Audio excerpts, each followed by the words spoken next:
پھر لوگوں کے کمنٹس ہوں گے مفتی صاحب کیا عاشق معشوق کی مثالیں دیتے رہتے ہیں. پورا بیان ایک طرف, یہ والا کلپ کے لاکھوں ویورز ہوں گے اس کے, دیکھنا آپ, اور اس پہ جو لیبل لگے گا ایک سچے عاشق کا واقعہ, یہ لیبل لگے گا, ایک سچے عاشق کا سچا واقعہ. تو سچے عاشق تو آج کل مارکیٹ میں ہول سیل کے حساب سے ہیں, جو اپنے آپ کو سچا, وہ سارے اس پہ سرچ کریں گے یار دیکھیں کیا ہوا. سیم ہمارے ساتھ بھی یہ ہو رہا ہے کہ نہیں ہو رہا. تو وہ مجھے کہنے لگا کہ مجھے کسی لڑکی سے عشق ہو گیا ہے, فون آیا میرے پاس, عشق ہو گیا ہے تو میں کیا کروں, میں بڑا پریشان ہوں. میں نے کہا بھائی اگر ہو گیا ہے, کوئی اچھی ہے, اچھے گھرانے کی ہے, تو آپ والدین سے بات کر لو, نکاح کر لو. لن تری للمتحابین مثل النکاح, حدیث میں آتا ہے دو محبت کرنے والوں میں نکاح سے بہتر کوئی چیز نہیں ہے. تو ہم تو نہیں کہتے کہ اس کو ختم کرو, آپ شادی کر لو بھائی, نکاح کر لو بھائی, حرام حلال میں تبدیل ہو جائے گا. کہنے لگا کہ یار وہ مفتی صاحب مسئلہ یہ ہے کہ اس کے ابا نہیں مان رہے. میں نے کہا ابا کو, پھر مجھے نہیں فون کرو, ابا کو فون کرو, جو میں اس کا ابا نہیں ہوں. تو پھر ابا کو فون کرو, اس کے یہی اپنی فریاد اس کے ابا کے سامنے رکھو. کہہ رہے یار بہت ٹرائی کر لی, بہت کوشش کر لی, اس کے پیرنٹس ماننے کے لیے تیار نہیں. تو میں نے کہا بھائی دیکھو جتنے حربے تھے آپ استعمال کر کے دیکھو ابا اماں کو سمجھانے کے. کہہ رہے نہیں مان رہے. میں نے کہا پھر چھوڑو اس کو, لعنت بھیجو. ایک چیز مقدر میں نہیں ہے, غلط طریقے سے حاصل کرنے کی کوشش مت کرو. شریف لوگ شریفوں کی طرح ہی کرتے ہیں نا. تمیز کا یہی ہے کہ ابا اماں سے بات کی جائے. میں نے کہا میں دعا کر لوں گا آپ کے لیے, آپ نے مجھے کچھ سمجھ کے فون کیا تو میں بھی دعا کرتا ہوں, اے اللہ اس کے لیے بہتر ہے تو مقدر فرما دے, ابا کو دل کو نرم کر دے.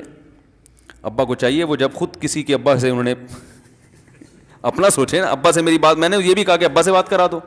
میں ابا کو سمجھاؤں گا بھائی اگر بندے میں کوئی بڑی خرابی نہیں ہے تو یار بلا وجہ خام خام انکار نہ کرو. لیکن وہ بقول اس کے بھائی یہ سارے حربے ناکام ہو گئے. تو میں نے کہا پھر وہاں سے دماغ ہٹاؤ. یہ جو عاشق لوگ کہتے ہیں نا ہم دماغ ہٹانا بھی چاہیں تو نہیں ہٹتا, جھوٹ بولتے ہیں, یہ جھوٹ بولتے ہیں, یہ ہٹانا چاہتے ہی نہیں ہے کم وقت. حقیقت بتا رہا ہوں آپ کو, دنیا میں بڑی سے بڑی محبت ختم ہو سکتی ہے اگر انسان چاہے. مر جاتے ہیں تو محبت ختم ہوتی ہے کہ نہیں ہوتی؟ دیکھو جب میاں مرتا ہے, جوان شوہر مر جائے کسی خاتون کا, بوڑھے کو تو وہ چاہتی ہیں کہ بعض دفعہ کہ بھائی اب اس کو نچوڑ تو لیا ہے ہم نے, پورا پینشن ملے گی, اب تو ہمیں پلاٹ بھی دے دیا اس نے, گھر بھی میرے نام کر دیا, بچے بھی بڑے کر دیے.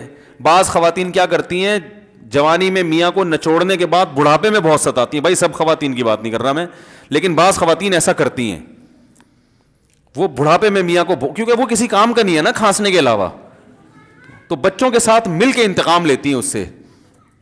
ایسا نہیں کرنا چاہیے, بہت بڑا جرم ہے. عورت غیرت مند ہوگی نا تو بڑھاپے میں بچوں کی طرفداری کے بجائے اپنے شوہر کی طرفداری کرے گی. یہ بھی اچھے اخلاق کی علامت ہے. وہ کہے گی بیٹا تمہیں جو میں نے اتنی محبت سے پالا ہے نا, اس شخص نے مجھے سہارا دیا, گھر دیا, اس نے مجھے چھاؤں دی, اس کی بیس پر آج تمہارے بازوؤں میں قوت ہے. تو غیرت مند عورت کیا کرے گی, وہ بڑھاپے میں کس کا ساتھ دے گی, مرد کا ساتھ, شوہر کا ساتھ دے گی, بچوں کی سائڈ نہیں لے گی. وہ آج کل بچوں کی سائڈ لینا شروع کرتی ہیں, بچوں کے ساتھ مل کے اس کو ستاتی ہیں, کیونکہ اب بچوں سے مفاد ہے نا. اور غیرت مند آدمی بھی ایسے موقع پر بچوں کی سائڈ نہیں لے گا. وہ کس کی سائڈ لے گا, بیوی کی. وہ کہے گا بھائی پہلے یہ رفیق ہے, پہلے یہ بیٹا میری زندگی میں آئی ہے, تم بعد میں آئے ہو, صحیح ہے نا, پہلے یہ ہے بعد میں تم ہو. تو وہی غیرت ویرت شارٹ چل رہی ہے, کیا کریں یار اب آدمی کیا رونا روئے بیٹھ کے جو ہے نا. تو کیا بات کر رہا تھا میں, وہ عاشق کی مثال دے رہا تھا. تو اس نے مجھے کہا کہ مسئلہ, اس نے کہا کہ بھائی بات یہ ہے مفتی صاحب بس دعا کریں, وہ مجھے ہر قیمت پہ چاہیے. میں نے کہا بھائی بڑے سے بڑا غم انسان, میں نے کہا کوئی ہاں میں عورت کی مثال دے رہا تھا, میاں سے کتنی محبت جوانی میں اس کا انا للہ ہو گیا, کیسا روتی ہیں, ہائے یہ کیا ہو گیا, ہائے یہ ہو گیا, ہائے. بڑا دھچکا لگتا ہے بیچاری کو, جو صحیح محبت کرنے والی. ہمارے اللہ کا شکر ہے مشرقی عورتیں محبت ہی کرتی ہیں میاں سے, تو کیسا روتی ہیں, کتنا بڑا غم. تھوڑے دن کے بعد بھول جاتی, بھلائیاں. میں نے یہاں لوگوں کو دیکھا ہے, باپ کا انتقال ہو گیا, ٹینشن سے پاگل ہو رہے ہیں, تیسرے دن ویلیاں لگاتے پھر رہے, بھول گیا ابا کا. مایوس کر دینا جب انسان اپنے آپ کو. تبھی کہتے ہیں نا بچہ گم جائے یہ زیادہ خطرناک ہے, مر جائے یہ کم خطرناک ہے. کیوں؟ مرنے کے بعد امید ختم, اب نہیں آئے گا. گمنے والے سے امیدیں ہوتی ہیں شاید اب مل جائے, شاید اسی ٹینشن میں زندگی گزار دیتے ہیں. تو عاشق کو چاہیے معشوق کے بارے میں یہ سمجھے کہ یہ میرے لیے مر گیا ہے, ختم, اس کا نمبر بلاک, اس کے بارے میں سوچنا ختم. کچھ دن طبیعت خراب رہے گی, اس کے بعد انشاءاللہ سیٹنگ پہ آ جائے گا.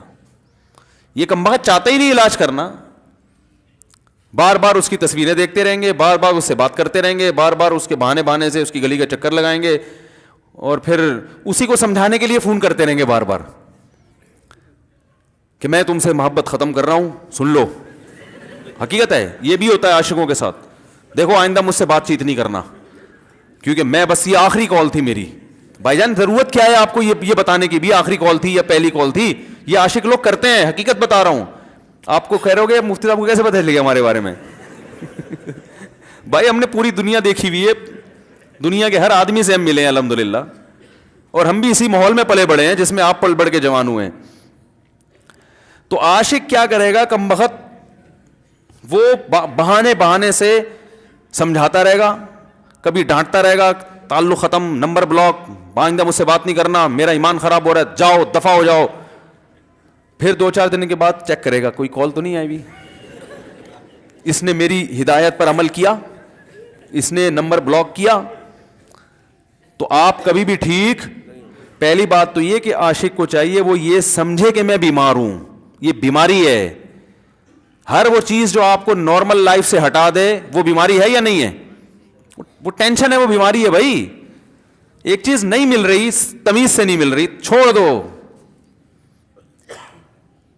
اس کا تصور دماغ میں لانا چھوڑ دو, اس کا نمبر بلاک کر دو, ایسے ہو جاؤ جیسے تھا ہی نہیں. کچھ دن طبیعت خراب رہے گی, اس کے بعد انشاءاللہ ٹھیک ہو جاؤ گے. حضرت حکیم الامہ مولانا اشرف علی تھانوی رحمہ اللہ کے پاس ایک عاشق آیا.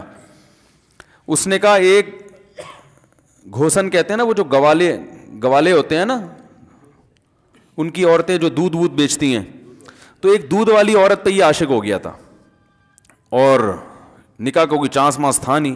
یہ حضرت حکیم الامہ رحمہ اللہ کے پاس آیا اور کہنے لگا کہ جو مسئلہ یہ ہے کہ میں جو ہوں نا, میرے دماغ میں وہ سما گئی ہے, اب جو ہے میں جو ہے نا بس میرا کوئی علاج کریں میں ٹھیک ہو جاؤں. ہاں, کہنے لگا مجھے وہ دلا دیں آپ اللہ والے ہیں, بہت پہنچے ہوئے بزرگ ہیں, تو بس آپ کسی طرح اللہ سے مانگیں وہ مجھے مل جائے. تو حکیم الامہ نے فرمایا کہ دیکھو بھائی, پہلے تو استخارہ کرو. استخارے کا مطلب وہ والا نہیں استخارہ جو آج کل ہو رہا ہے, یعنی اللہ سے دعا مانگو, اللہ یہ بہتر ہے تو مقدر کر, بہتر نہیں ہے تو مقدر. ہو سکتا ہے اللہ کے علم میں یہ بہتر ہی نہ ہو, یہ بھی تو ممکن ہے کہ آپ چاہ رہے ہو ہر وہ چیز جو ہم چاہتے ہیں وہ ہمارے لیے اچھی نہیں ہوتی. تو اللہ سے پہلے دعا مانگو, اور پھر جو ہے وہ پیغام بھیجو. اگر نہیں قبول ہوتا تو پھر اپنا دماغ یہاں سے ہٹاؤ.